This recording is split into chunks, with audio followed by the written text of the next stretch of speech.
So I always did like weird jobs to kind of support my touring. Like it was like always like, oh, you work at a pizza shop, or you're selling something from door to door. You just knock doors and stuff like that. I do all this like everybody I think has a similar story as this. Yeah. I did like a million jobs, but they were all not very sustainable work, you know. Hey, Will, how's it going? Can you hear me? Hey, yes, Adam, how are you, man? I'm fantastic. How are you? Warm, man. It's very warm here. I don't know Oh, what's really? going on. This is England. I don't know why it's so fucking warm, but it's very warm. Yeah, I'm in Nashville, Tennessee. It's been brutal here too, but I have family and I'm originally from San Diego, and I guess it's been even more hot there. So Oh can't complain, shit, I man. guess. That's yeah. I don't know why. Like this, the problem is over here, right? When it gets really warm like this, we just don't have air conditioning and anywhere, so it's unbearable. Nowhere's got air conditioning, so like, it's only warm like this like a couple of weeks of the year. So it just Uh-huh. gets unbearable, and us stupid British people just melt, and it happens every year. Is it? Wow. So, I It's mean, true. I'm so ignorant when it comes to like geographical locations and as far as like weather and seasons and stuff go. Is it technically summer still where you're at? Yeah, it's still summer, so obviously, like I guess I'm imagining our climates, our seasons are very similar to where you are, Okay. and so it's still summer. It's the end of summer here now, but it's just warm for another couple of weeks, and we've had these mad heat waves, Adam. It's been mad over here. I don't know what. I guess it's global warming. I don't know, but like it's extreme over here at the moment. I don't know Oh what's my going on. gosh. Well, that's bizarre. It's just not cold enough. I mean, hot enough to get for people to have air conditioning. It's just not. Well, Nobody does it. it's just not hot enough, but in a number of weeks. If it was hot for like 3 months, I reckon everyone would get it. But it's Right. hot like sporadically, you know, like Yeah, it's not even across worth the it. yeah. It's I think it's where it's getting worse here. We are coming around to it, but like most of our shops and things don't really have it in the same way they have out there. You know, it's just no respite. It's ridiculous.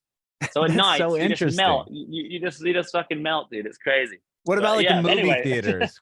The movie Oh yeah, theaters? you'll get it in there maybe, but Okay. like you would. The thing is, you most of the time you wouldn't need it. You know what I mean? Like Yeah. it would be a waste of money most of the time. And we're like, well, we don't need it. And then We're this one good. week comes along, and we're like, oh my fucking god. But yeah. Oh, that's hilarious. Well, I appreciate you doing this today. Thank you so much for taking the time. No, thank you for having me on, man. I appreciate it. Yeah, I'm excited to chat with you. This is about you and your journey in music, and we'll talk about the album that you have coming out as well with Creeper. Awesome. Sweet. So are you originally Southampton as where I read like kind of the band started? Is that where you're from originally? Yeah, so I'm from Southampton, which is from the very bottom coast of the UK. So it's from a coastal town, and we kind of all met there. And now I live in Manchester. Okay. You like so kind of more northern. I met a girl and moved across the country. You know, one of those. Of course. But across the country for me is nothing compared to across the country in America. It's like 4 hours. You know, it's not very far. That's like across the state. Yeah, A state. exactly.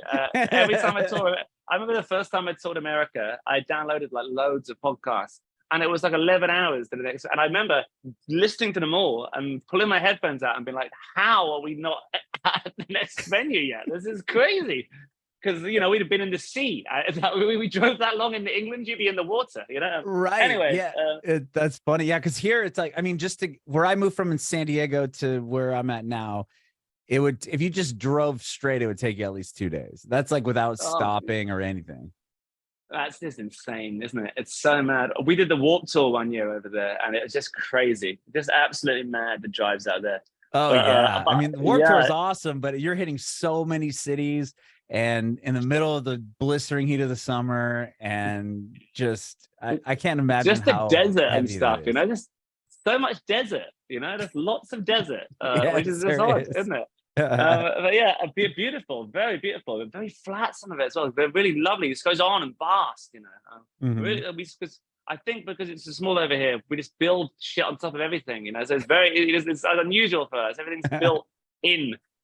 Anyway, sorry, Southampton. No, Southampton. So we're no from need to Southampton. apologize. Um, Well, yeah, and I moved to Manchester, and so yeah, the music scene in Southampton was really great. I was really lucky growing up, because there was a great venue there called the Joiners Arms, and so everyone who played over there, Suede played there back in the day, Oasis, Green Day, No Wow. Effects, like anyone that came through, they played this little 200 cap room in Southampton. So it was I always like try to kind of put it down to being something like a nowhere near as famous CBGBs, where it's like kind of that's where if I you was were gonna equate it around, to. Yeah, like was it a CBGB like size, probably cool little venue like that?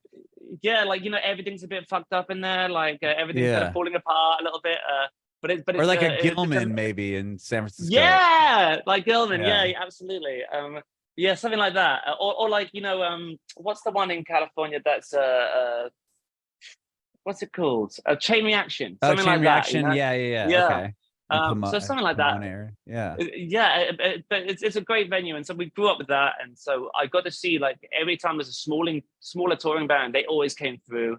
So I met all my friends with punk rock and hardcore and stuff there, and my now to this day, one of my best friends runs that venue, and so we made all of our friends there really, and Mhm. that's kind of how all of this started for me. It all started there. What about music as far as like playing, or do you come from a musical household at all? Were you putting like piano lessons as a kid or anything like that? No, I wasn't from a musical household. I had parents who loved music. The way I got into music in the first place is I always put it down to this time. I was 13 and my parents divorced, and Mhm. my dad left all these records in the house. And like the first time you get into music and you're working out how to use a record player and stuff. It was kind of that. Mhm. And you pick the record sleeves up. You pick the records based on what's on the cover of the records. Like Oh, of so. course. Yeah. I always pick out in my mind "Hunky Dory" by David Bowie. That's the cover of that record, and Mhm. like discovering that for the first time. When you do that, like, and you have it in your hands, that's when you kind of make music your own. So I got given a lot of music. My dad's favorite band was Roxy Music. I don't know if you're Oh, I familiar. love Roxy Music. Yeah. Yeah, Love is the drug, man. That's a jam. exactly. Yeah, we did a cover of that song Did you for the really? BBC That's once. such a good Yeah. song. I know it's really odd as well. Like I think the story goes with that one that they made a composition of the whole thing, and then they just like it was going to be like lyricless, and then Brian Ferry wrote all those mad lyrics to it. Oh, Yeah, really? I didn't brilliant, know brilliant that. song. Oh, that's Yeah, cool. super cool, man. And it's a really fun song to play. It's just the same thing over and over again, really. But really good. But yeah, I guess how I discovered records. I was given a lot of records by my parents, but Mhm. I learned how to play the amount I can play now. I kind of had to kind of work out as we went along. Yeah, I wasn't from a musical household myself. Okay. Did you play guitar or anything like that? Was that like a first instrument you learned, or I know you No, obviously are the vocalist for all the projects I've heard of yours. yeah, it was I'm a pianist really, but like really terrible pianist. But Okay, so like piano. yeah, so it sounds so much like penis when I was saying that then, didn't it? But yeah, That is a good I word got though, pianist. yeah, well, I learned as much as I needed. Like I think with punk and stuff, it was always, anyone can get up and do it. That was the whole spirit of it all when I was a kid. So it was like, as long as you knew 4 chords, you could kind of put a song together. And I've gotten lots better as I've gotten older, but I'm still not brilliant. But what I tend to do when I write songs, if it's for guitar or if it's not for piano, is I'll write the top line and the chords or whatever, and we transpose it to guitar, because I'm Okay. terrible. I can't play guitar at all. I'm terrible. So yeah, it's kind of we operate under like a it was still kind of those sketchy punk kids trying to play things that are a bit more complex for us to play, and I've got a keyboard player in the band now, so she can actually play. Yeah, We well, just that's give it to her. interesting because yeah, dude, like just I mean, this not only the style that you're playing now, but like even before that, to be into punk rock and everything, to lay down and write songs on the piano is such a different, I think, way of Yeah, thinking about it. Instead of being like, okay, I'm gonna play these 3 power chords and then do whatever over it. Like you're I starting always off on remember, more of a beautiful instrument than like a grungy guitar. and you're trying to fuck it up. Yeah. Well, it's funny because like I remember getting the first piano. I was a keyboard. So I never had a piano, but I've always had keyboards. Mhm. And the first keyboard I had was like something for like £50. So like I guess like $60-$70 something. So it's just some piece of shit thing, and it had one of those buttons. You ever had those things when you were a kid? Like when we used to do music lessons, there used to be a button that said DJ on it, and you could push it, and all the sounds would go you know. And, yeah, you can make the different noises with the keys. Yeah. So it was like one of those really tacky ones, and it didn't have it didn't have weighted keys, and it didn't have a foot switch. So you just have to hammer the fuck out of it to make it play. And but I always remember Matt Skiba from Alkaline Trio. Oh man, he's one of my favorite musicians ever. Yeah. Up until Blink, and then he kind of. But anyway, that's a whole nother story. Well, yeah, man, me too. I love Matt Skiba, but I remember him. He was a pianist before a guitar player, and I always remember seeing an interview of him saying, and it's so true, because if you can understand piano, like it kind of you can kind of transpose what you play on piano into anything, you know. And so it's been a really useful resource to kind of get to know a bit more from me. I'm still not brilliant, but I can put a song together now.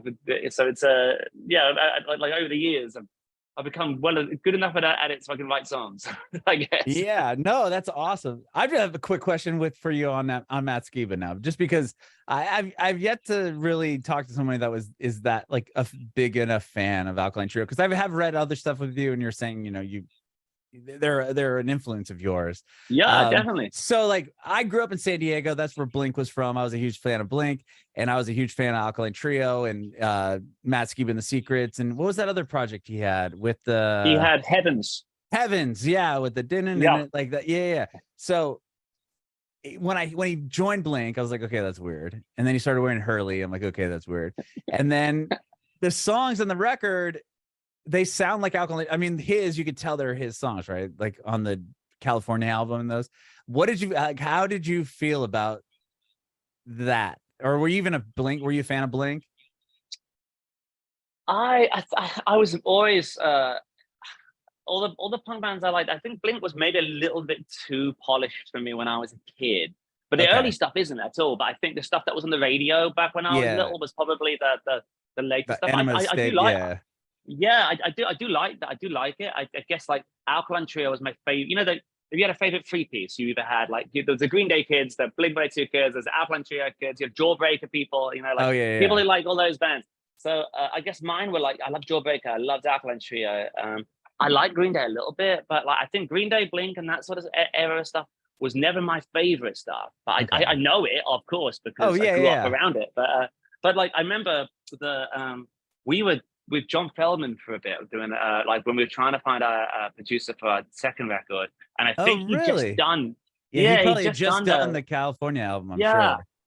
I think he was talking about that a little bit, and like we met Mark from Blink at the same time, and I think it was just, and I remember like, because I remember being like, oh, that's so crazy that Matt Skiba's in Blink-182 now, like you just wouldn't afford it, would you? And I remember saying to him, I was like, oh, like that's so cool. And he was like, so how did that come about? And he just said, I just called him up. And I was like, of course he did. That's what everyone would do, you know, like you just don't think that, do you? You're like, oh god. Or you're in the biggest like punk band ever. You could just be like, hey, do you want to join my I'll just call Matt Skiba, you know, like yeah, no, but I still love Alkaline Trio and everything that Skiba's done in the past.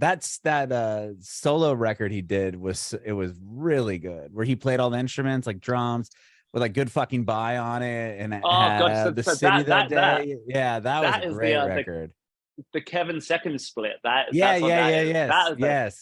good stuff. Oh god, I love that little split, and I love the Kevin Second side as well. That was it's great. Yeah.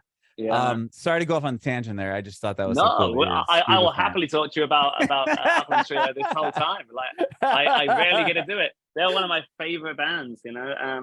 But yeah, like a huge fan of them. Have you seen Atoms playing drums for now? Because Derek left. Do you see that? Like Derek left.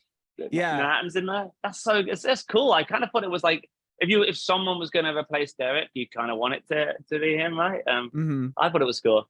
Yeah, because on the last time I hadn't seen them in a while, and then I saw them on the Crimson tour, and I don't think Derek was playing. I think he maybe had. he recorded on the record, but I don't think he played at the show, which is weird. Oh, I thought he was in up until very recently. I think but maybe he was hurt. Maybe he got hurt or sick yeah. or something. I don't know, but it was weird to cut to see them without him. You know what I mean? Like, Yeah, it wasn't bad sure. by any means, but it was just, I was like, huh, that's interesting. Oh, right. But he's like on the cover of the record. So you know what I mean? Yeah, Like a silhouette. but yeah, no, that's I didn't realize that they have that he's back with them. And or that so yeah, it's Atom now. Yeah. Like it's so Derek's left, which was a bummer. But like, you know what? We saw him a couple of years back. We played Slam Dunk Festival, and they're here. It's kind of like Slam Dunk Festival is kind of like, it's like the UK's Warped Tour. There's like Slam Dunk's dope. I always see the lineup, and I'm like, and you guys are doing it this year too, right? No, we did it last year. We just did it. We headlined a stage last year. Okay, that was the most recent one. Then. Yeah, that's right. That's right. Yeah, the one that just kind of passed. It wasn't that long ago. Yeah, right? A few months ago. No, that's right. Yeah. It's great. It's always so much fun. And we've me and Ian from Creeper have been playing for them, kind of like in different bands for years now. So it's they've been going a little while. It's crazy. Anyway, sorry, it's a big tangent. This is my cat, by the way. This is little Bats here, Adam. Bats. So I like the name. Yeah, sorry about this. They've been invasive all day long. I've been doing this all day, and they just keep finding new reasons to come over. So sorry about that, mate. I love it.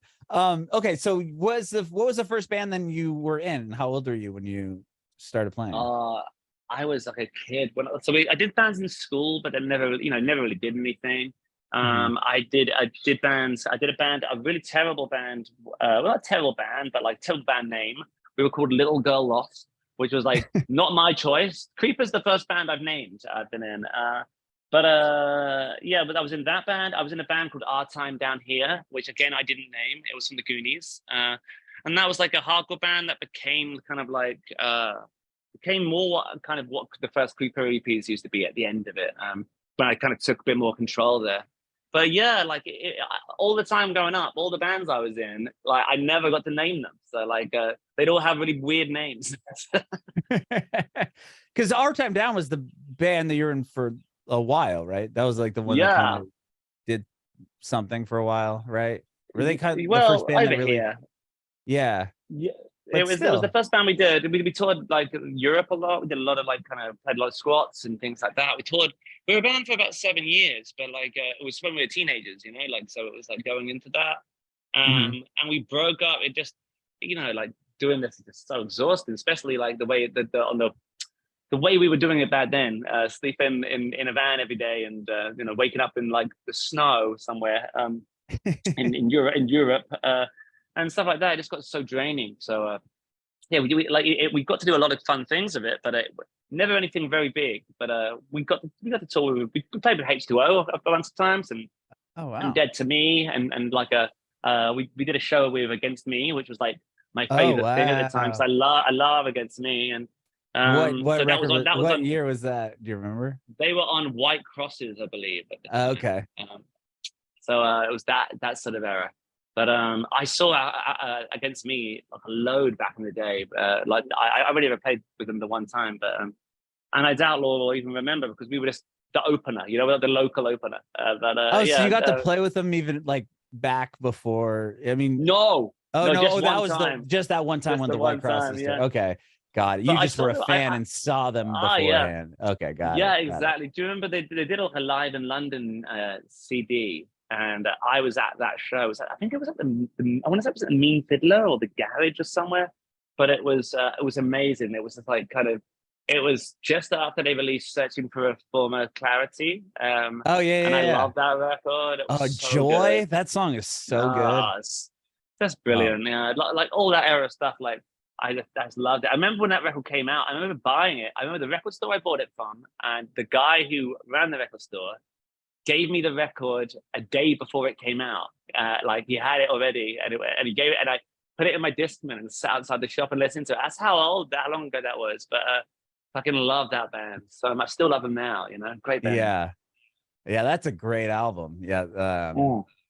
Okay, so that band, like you said, you toured, you did a lot of touring, but you said you got burned out. And then at what point did you guys just call it? And then you were like, what did you do in the interim between that band breaking up? So I always did like weird jobs to kind of support my touring. Like it was like always like, oh, you work at a pizza shop, or you're selling something from door to door. You just knock doors and stuff like that. I do all this like everybody I think has a similar story as this. Yeah. I did like a million jobs, but they were all not very sustainable work, you know. And so it's just stuff you could pick up and put down and go. I was gonna say probably jobs back. that you didn't mind Yeah, leaving to go on just the road. You just didn't care about those things, you know. But you just turn up whenever. And so we did that, and then there were some older people in my band who were older than us, and they were like, we need to sort our lives out because this has just kind of ruined them all. And so we were like, so me and Ian were like, let's go and get real jobs and stop doing all this. We've had our fun, you know, let's go do something else. So we both got a job at a call center, which is the worst job in the world. You should never do it. It's terrible. I find it so difficult. And I'd worked there for years, of course, because that's what I always do. And I got all my friends a job there. When you say a call center, would people call like crisis line or like? Oh no, like or you would call out and try to be like, oh, we've like sell. Yeah, well, kind of like I because I didn't go. I spent all my like teenage years touring and stuff. So I didn't go to university or like I did a year of college, but I didn't have any qualifications. So one of the jobs you can always learn to do is sales, because you don't need anything to do that. So I ended up doing all these sales jobs for ages. One of them was I was selling paintball holidays, but like in the shopping center, and you have to go out to people and sell them. It was awful, but like this call center was like that. They were phoning in, and it was just terrible. But so we were doing that, and then I said to him, I was like, man, turns out like trying to be like adults, it just sucks. I just hate it. I was like, can we just do a band for the weekend? I don't want to tour. I don't want to do anything. Like, can we just do it for the weekend? And he was like, yeah, okay. So we got together and wrote some songs. And I was thinking that like we'd play that venue, the Joiners, and if Ricky had like an American band coming through, like we could open up for them, you know, like kind of like we did with Against Me or whatever. And I was, oh, that'll be great. And then out of nowhere, Creeper was the band it just happened with. You know, it was really weird. It was just we put an EP up for free online, and then we did one show, and then like people from Roadrunner were there at the first show, and it was just weird. Bear in mind, we've been doing it for 7 years before then, like literally sleeping in the van, and so we couldn't believe it, and so we still didn't really trust it all, and we were like, well, Roadrunner offered us a deal. We'll probably just do it. We can't say no, because like, why would you, you know, like, and it's like, yeah, whatever. Was the other band signed or anything at that point, or is this like your first deal? Like, and it was one. This is our first one. So did you said you guys did an EP and you put that up online or something, and then that's like, what attracted Roadrunner to the show? Was it just, had they heard what you'd done online? I think people had known, like people in the punk scene and stuff, like because we'd come up, and a lot of our friends from when we were younger had all found kind of roles in music, you know. So like the punk kids that we knew when we were growing up, they all kind of worked now. Some of them worked at independent labels, and like some of them worked at venues, and so like people were aware of us. But our old band had been around a minute, so when a new one came about, people were like passing it around a bunch more, which we never saw coming. And then it was funny, actually. I was talking about this earlier. There was a real learning curve for us with this stuff, because back then, because we were like, the sorts of shows we used to play, we used to just get hammered and play, you know, like that's what it used to be like. And I remember the guy from Roadrunner came to the first show, Ian Dickinson, who now manages us, and he brought his boss along to see us when we supported a friend's band in London. But me and Ian had drunk like 2 bottles of wine before we went on, because that was just the norm back then. And they almost didn't sign us because we were so bad. Yeah, we just used to get so drunk back then. But like, we had to learn to not do that. Right. Yeah, and so that was years ago. That's almost 10 years ago now. But like, it was really odd. It was a real learning curve, and just not what we were used to at all. Because we used to just get drunk every single day and go on tour and just be little freaks, you know. Yeah, that's kind of how it came about. It's very strange. But then, so after that, you obviously signed the deal with Roadrunner, and then how quickly after that are you able to leave the call center? Or was it like were you putting, like when they sign you and you had, had put out that EP probably not that long before that, do you do a record pretty quickly with Roadrunner, or like what kind of help, like what's like the next move once they sign you? So here's what actually happened. No one really asked about that, which is interesting. I think you're the only person I've spoken to about this today or this week or whatever. So this is what happened, right? It was a really weird situation. So I was working at the call center, and there's two parts to the story that make it funny. First one is we're about to sign. We haven't got the paperwork through or whatever. And I don't know what's going to happen. I'm running out at the moment. We got offered loads of tours. But I had running out of holiday, and so I've used all my holiday at the call center, and now I'm taking unpaid leave to go on tour. Because Bayside offered us to go on tour. I don't know if you like that band, but we love them. Oh, and they were one of my favorite bands. Oh, I love so we them. Were like, I had Anthony on this podcast before COVID happened. Yeah.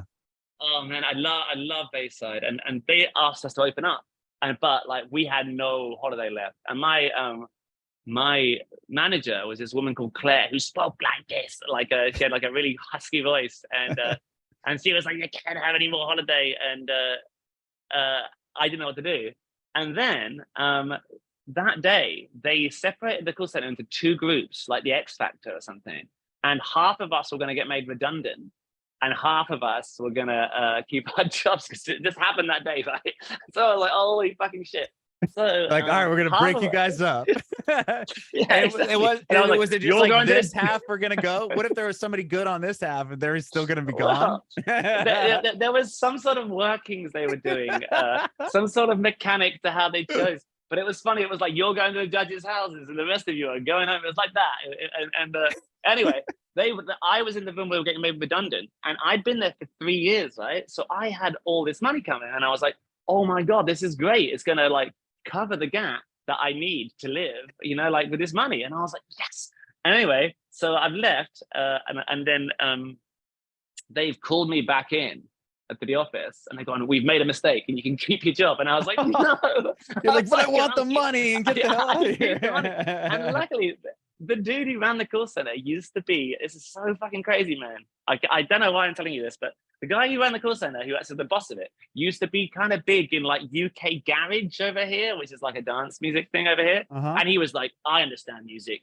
Don't worry. It was like, what if we were to pretend this conversation never happened and you were made redundant? And so he made me redundant. And I got the money, and then I was like, it was the weirdest day ever. And I walked home.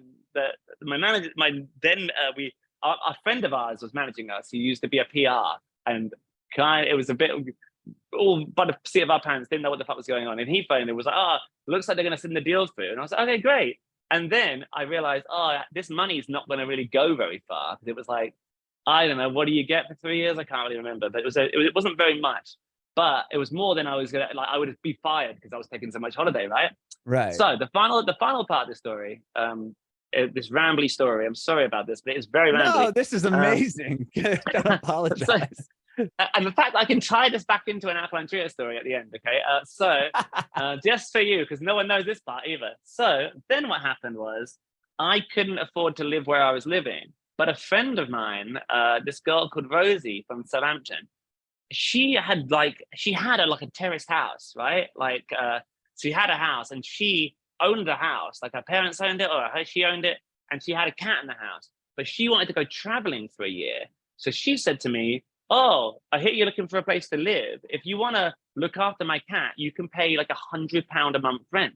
Which I was like, oh my God, that's going to solve all the problems, right? I was going to solve all the problems. So I stayed at Rosie's house. I moved in and looked after this cat, and I could tour as and when. I made that money last so long, because you're paying £100 a month, it was like, that was all included, all the bills, everything. It was crazy. And so I was living there, and that's the only way I managed to afford to do it.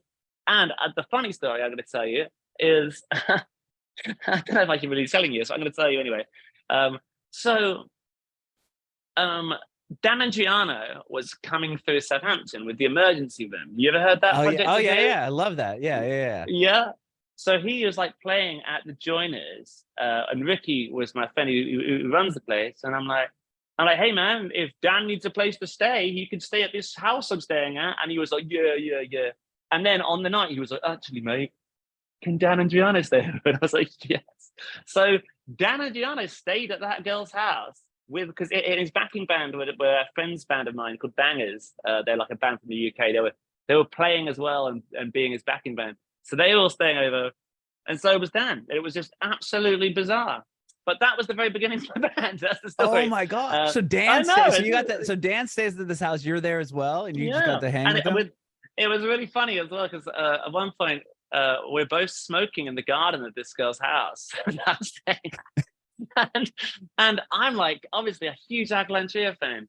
And he was like, oh, the guys say that you play in a band because I just started. And he was like, what does it sound like? And I was like smoking, like, kind of like your band. like really awkwardly, like a stupid little English guy going, it sounds like your band a little bit.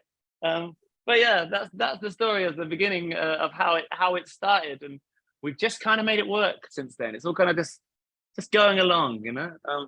But that's that's funny. Oh my, I can't believe that's so wild. How crazy. I know, it's stupid, isn't it? Every time I saw it, like it was the Manchester Punk Festival the other day. And the guys from that band Bangers who were backing up Dan were here, and we were talking about it, and they were like, it was really weird and surreal, wasn't it? And I was like, yeah, that whole thing was well weird, but he was really nice, and it was really cool. I didn't want to tell him that I'd been to see him band so many times or whatever. It just felt a bit weird, but yeah, he was really nice. But yeah, weird introduction, a weird beginning to all this as well. That's amazing. What an amazing story. Stupid, isn't it? That's dumb. So cool. That is so cool. Wow. And then you guys have done, I mean, you did the first album, and then you had to push the second album, right? Because of COVID. Yeah, so we did the first one. We toured loads on the first one, and then we took a year out and to make a second one, which we made in Los Angeles.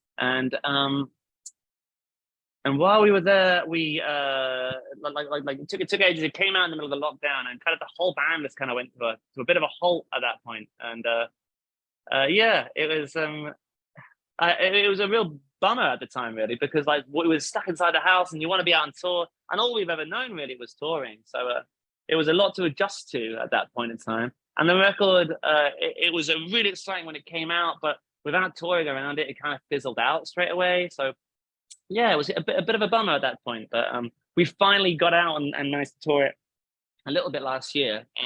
But by the time last year was done, it was kind of the end of the cycle, really, and onto the next thing. So bit of a bummer, the second one. Well, the first album when it came out, it did like really well. I mean, you were like #1 in the UK and everything else. I mean, to have the second one did better in the chart. I was gonna say, I thought the second album did really well. Yeah. As well. It did, yeah. So it just didn't have. You just weren't able to tour it as well. It sounds like as much, obviously. It was really well received, and I was gonna say, I thought that one did really well.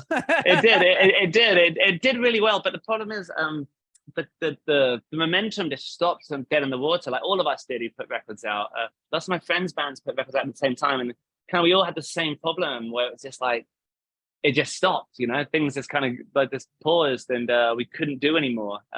So that was really frustrating. You were like kind of, you couldn't tour. And so then, and we couldn't really record another record because we were all in lockdown. So we'd write ideas back and forth, but it was a bummer in the sense that like, we couldn't go back to America and tour it. We couldn't, but we'd been there quite a lot and we hadn't been back. We've been away for a minute, and then we realized we were going to have to kind of be away for even longer from performing. And so, yeah, even though it came out, it came out in lockdown, and it sold well, and it had great reviews, but we couldn't do anything with it. So it was almost kind of pointless because you couldn't grow, you know, like you couldn't expose it to anybody new, and so it was frustrating, really. Like it's like one of those times. I think it was frustrating probably for all of us, you know, like everyone involved in music, but not just in music, across the board. It was just a very irritating time where you wanted to be out doing stuff and wanted the world to be open, but it wasn't safe to. So, sure. So yeah, it was a bummer, you know. But the album was done prior to what, the lockdown happening, or did you have to like finish Yeah, up anything? So it was done, it was ready to go, and then you had a date, yeah, and obviously had to get pushed, and so now you're exactly. sitting on an It got album pushed back waiting. twice. Exactly, and then you were like, well, hopefully, like the world will reopen. I was saying, like, it's like all this kind of been like, oh, this COVID thing will pass, you know. Well, they said it was going to happen. They said it was going to last for 2 weeks. Yeah, What and then it happened to just, that? and then it's just like ruined everything. But yeah, it was awful. It's so sad, and obviously, I feel like a little bit of an idiot even complaining. People had it a lot worse than me, but it just like in the story of of this album of the albums. Right. It was a bummer that we couldn't do more with it, and a lot of we had lots of really cool ideas for the live show, and a lot of it never came to fruition in the end. But yeah, it's a bummer. But yeah, we got through it, and by the time we came after that, we did an EP called American Noir that had Mhm. kind of off cuts and things from that record that we put out, and that so by the time that came out, we could tour again, we could play again. And so yeah, we managed a little bit of touring on the end of it, really. So with American Noir, that was those were songs or that were gonna either make that record or didn't make the record, or were they Yeah, new? no, so we wrote, like, when we were going from the first one to the second one. Mhm. There was a lot of experimentation with sounds. We wrote loads of songs, like loads of songs, and just a load of them were just rubbish.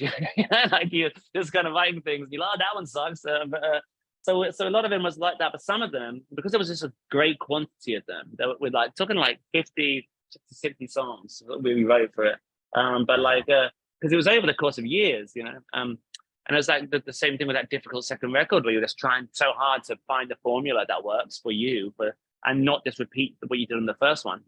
Mhm. Um, so that these were ones that didn't make the first record that we still thought had some life in them, and when it came, it was like, oh, we kind of need to finish off. We need to tour before we do something new. So wouldn't it be fun to release something, that you may not have gotten if it weren't for the lockdown, Mhm. So it's made up of songs that were written for Sex, Death, and the Infinite Void that didn't quite make it for whatever reason. Okay. I see.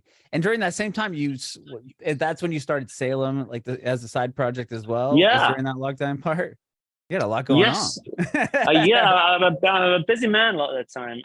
That was one of those things where we were writing, like, I was writing so many different types of song for Creeper, and like trying to Mhm. expand the sound and pad it out and kind of make it evolve. That it became quite frustrating sometimes. I'd come back from America and just be like really frustrated and really, really trying really hard not to write.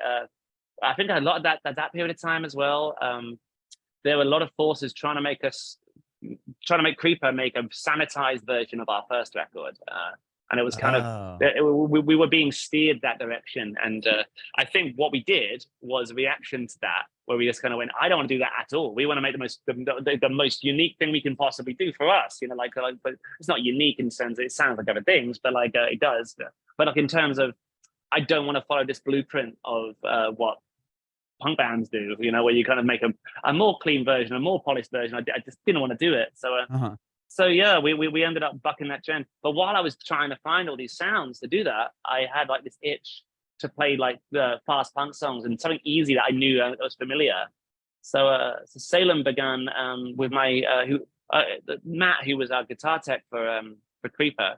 I used to meet up with him for coffee when I was back home, and he was like, "Do you want to just come over and write some songs that sound like the Bouncing Souls?" Or whatever. It didn't end up sounding like the Bouncing Souls in the end, but that was Right. the plan originally. And we got together, and just the songs. We wrote like the first EP, I think, in like a couple of days or whatever, and then it was just there. We just had it. We didn't know what to do with it, and then lockdown hit, and we were like, should we just put this out, because we're not doing anything else? And then Yeah. so he just did, and then that became a thing for a while. We did a couple of tours of that and another EP. And now I'm back doing Creeper again. And it's just, yeah. So it was all a product of the lockdown. And I guess, I'm just moaning about my situation in the lockdown. But we did get to do a lot of things we wouldn't have got to do normally. Salem probably wouldn't have happened if it wasn't for the lockdown, Uh-huh. So yeah, there's been some positives, I guess. Yeah, you said to that. the world being locked down. Right. You mentioned how that, you're kind of being steered in a direction to make the first record a little bit more like regurgitate almost what you're doing, make it a little bit more polished for the future songs for Creeper. Was that before going into this new album? And is that kind of what led you to go sign with Spine Farm? Or like, was that like, tell me about like, where were you guys when you were talking about that? Was that going into this new album? No, that was off the back of Eternity in Your Arms, and Oh, okay. I think a lot of like, because what happened, right? So in the UK, Roadrunner is a subsidiary of Warner Music here, Yeah. and in the US, it's a subsidiary of Elektra, I think, or Atlantic. Atlantic. And I so think. yeah, Yeah. Atlantic. So those two are kind of at odds, but Roadrunner is what they have in common. So it involves these two companies kind of working together. It's odd, it's confusing, from what I can remember anyway. But at the time, people at Warner, it was being the first one was being reviewed really well, and it was selling okay, and so it kind of got the attention of people who aren't really from our world, and they were like, "Well, just take them, send them to a producer, and we'll make them." So it was like that sort of thing, and, Right. and it was like, Send oh, it to Max Martin. yeah, well, that was kind of like, but it wasn't like that. It was I'm just kind kidding. of, but not far off. Like it got to a place where it was like, oh, like I don't really want to sit with somebody and have them write my songs for me. I don't want to do that. Like I think the very nature of like where we're from, and I respect everybody who does that stuff. By the way, it's not like no slight on anyone, no shade anywhere.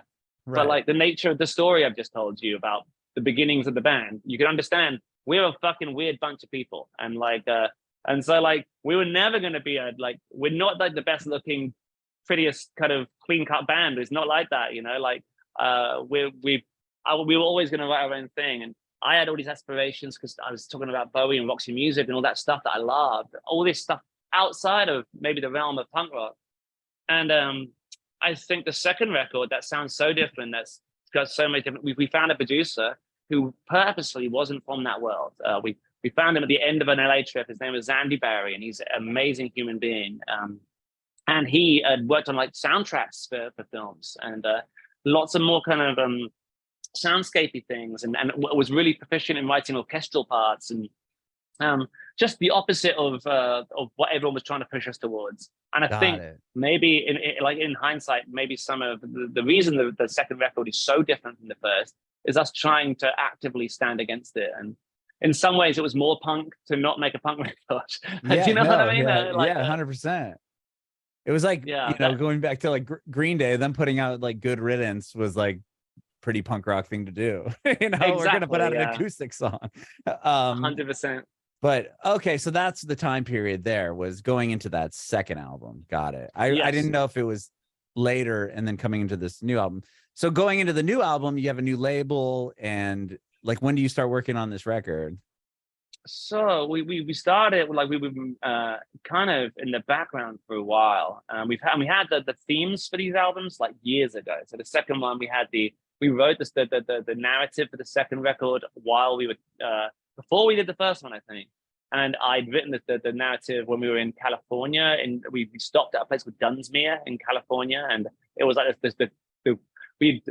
we drank a load of gin the night before, and I needed to be sick outside of that. And we came out, and I found this it was a diner in the middle of nowhere. This place that looked like Twin Peaks, and I'd never seen. We just don't have shit like that, So I was like, "What is this?" And found this amazing place, and I was like, "Oh, I wonder what it's like to live here." And I ended up writing a whole story about it, like a fictional story.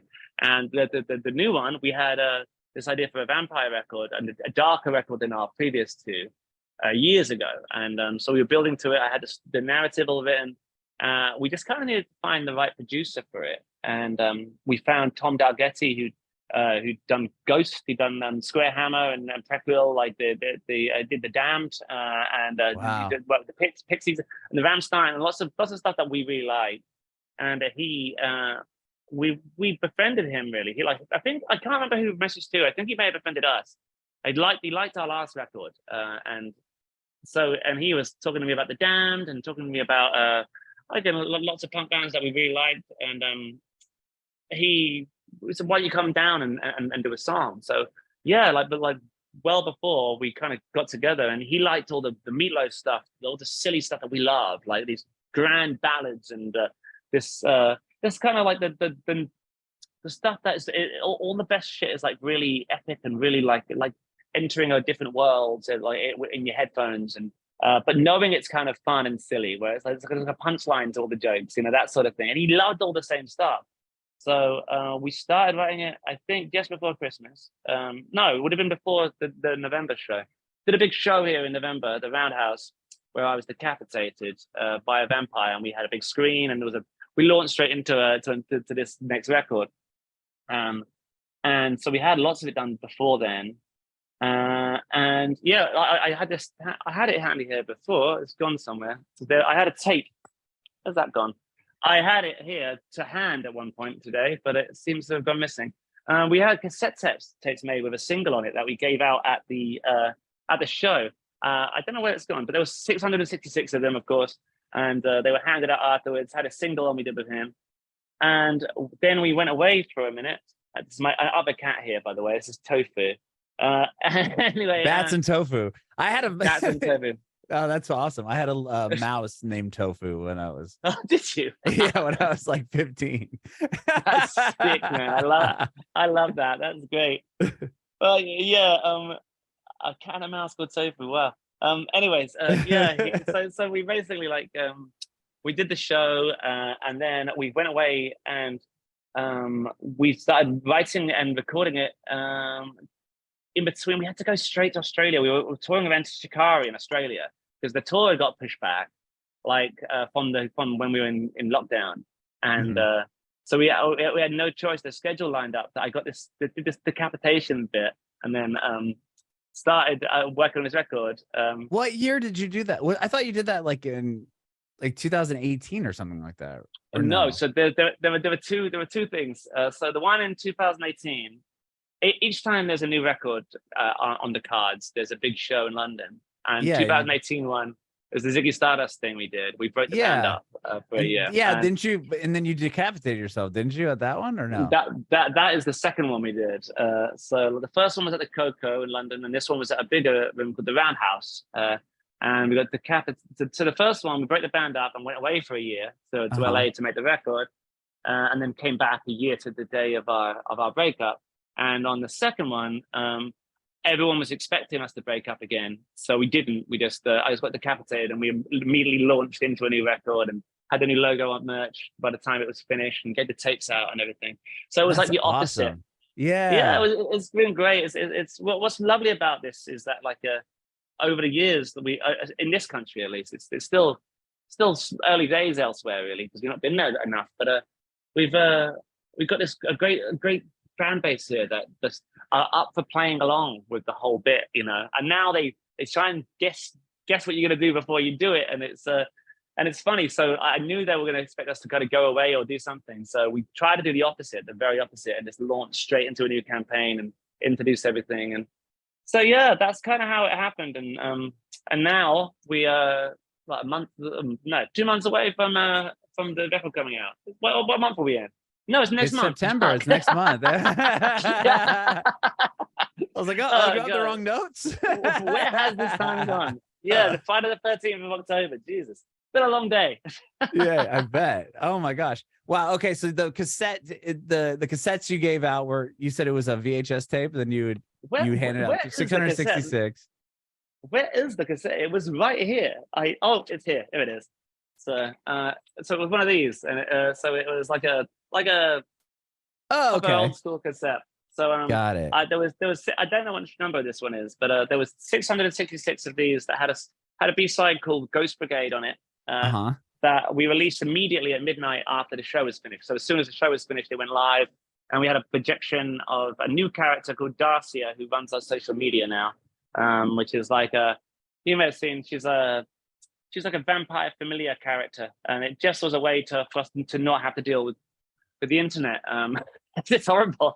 So it's been really, really fun using that, and we launched straight into the record rather than kind of take time away, because we felt like we've taken enough time away with the last few years, Yeah. Wow. So then the record is coming out in a month or and a half or so.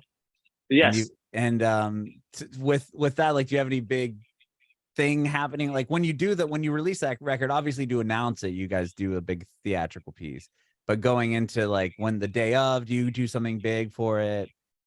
Oh, we're touring in November, so there's a big like a touring show in November for it that kind of goes along with the whole thing. So we're touring the UK here, but we along on release week we're doing loads of stuff. We're doing in stores across the country. We're doing there's I think there's a big event planned, but that's just before as well. But there's a bunch of celebratory stuff. The cool thing about Creeper is the audience is so wonderful and they're so responsive to everything that it allows you to do like stuff that you wouldn't normally do with a normal band. You know, like so kind of more interactive things, more elements you can come and lots of the kids have been doing the makeup now, like the vampire makeup stuff Yeah, is yeah, going yeah. on. Yeah, it's like a Rocky Horror floor show sort of look. And it's great at the shows now. You're starting to see people coming in all the different eras of Creeper. You see some with the callous heart from the first one of the first record, or the Stranger Mask, or some are just in the makeup that I wore on the last record, where I had no eyebrows and just lots and heavy makeup on and a kiss curl. And so now we're starting to see kids coming in the vampire makeup. It's really cool. You get to see this whole, it's like a little Comic-Con or something, you know, everyone's coming in cosplay as different eras of the band. It's really neat. I love that. With like, I mean, you said you had the concept for this album a while ago. Like, do you have, looking forward, do you have a bunch of short, like themed ideas ready to be like, okay, now I know it's time to pull out this one. Like, how do you decide on when it's time for?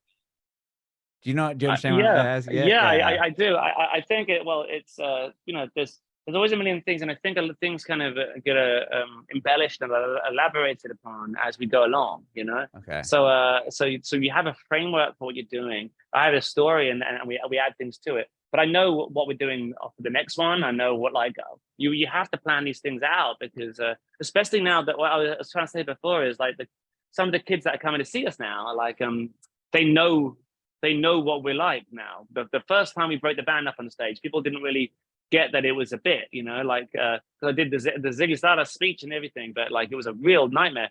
But now they come to the show expecting something and to catch you out when you do these things. So it makes it harder, you know, because they're smartening up, you know. they're smart, right. They're smarter, and it gets harder, you know. It's like do you remember years ago? Do you remember the Masked Magician? Do you remember him? He came on. Oh He had yeah, a big yeah, mask yeah. on, and he ruined all the magicians' tricks. It's like, and then you couldn't perform them anymore. So it kind of feels like that sometimes. You know, you kind of your own masked magician. Once they've learned a couple of them, they learn the routine. You're like, oh shit, they're catching on.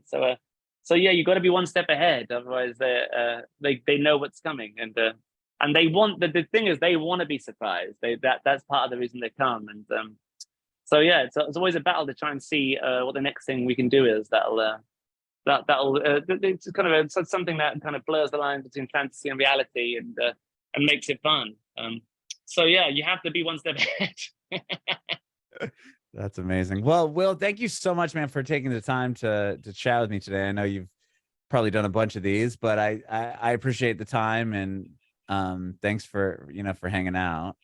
No, man, thank you for having me. It's been great talking to you. It's been really Yeah. funny. I've been telling you some crazy stories that I haven't spoken about at all on the whole week of doing this. I don't know how we ended up doing this, but yeah, I love that. That's it's what been I really want to fun. hear. That's beautiful.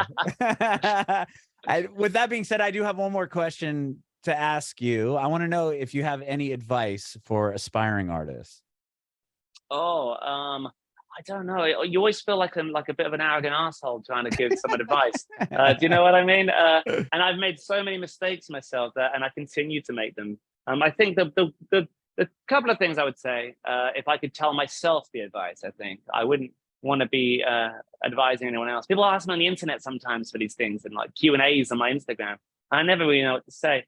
But the two things I would say is when we first signed a deal with a record company, our friend was managing us, which turns out he had no experience doing that like that at the time, and so we signed a 360 deal. And I was speaking about this before with somebody else, and that was really bad because we didn't know what the hell that was because we had no experience doing that, you know. And so I would look for, if you're in a band and you're about to, if someone offers you a record deal, you should read it or have someone read it who knows what it means, because we didn't. We just did it and ended up regretting not going back and trying to make it more beneficial for us at the time.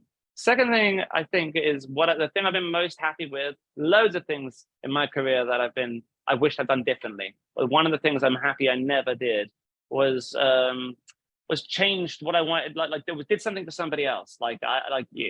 As soon as music for me was the thing originally, was the thing I loved because it was outside of work and all this shit. It was just for me. It was just exactly what I wanted. It was my thing, in the same way it is for you, right? Like it's our special thing. As soon as it becomes something that you're making money from, or any little bit of money, the temptation for people to try and pull you in different directions is it gets greater, and you start trying to think, oh God, what do we how can I make this? How can I make more money doing it, or how can I benefit from my career? And we've always just trying to start with doing what we want to do each time. And sometimes the records are polarizing for existing fans of our band. Sometimes they go, fuck, I don't get this. And I'm more happy doing that than putting out something that isn't authentic to me. So I think being authentic to yourself as an artist is one of the most important things. And it's kind of what it's all about in the first place, because it's so easy to forget why you started wanting to play music, or why we started going to shows, or all that stuff in the first place. And trying to keep it special it's been important. And the motivation behind doing it is because I love it rather than it's to make any money. Because truthfully, there's not a great deal of money in it anyway.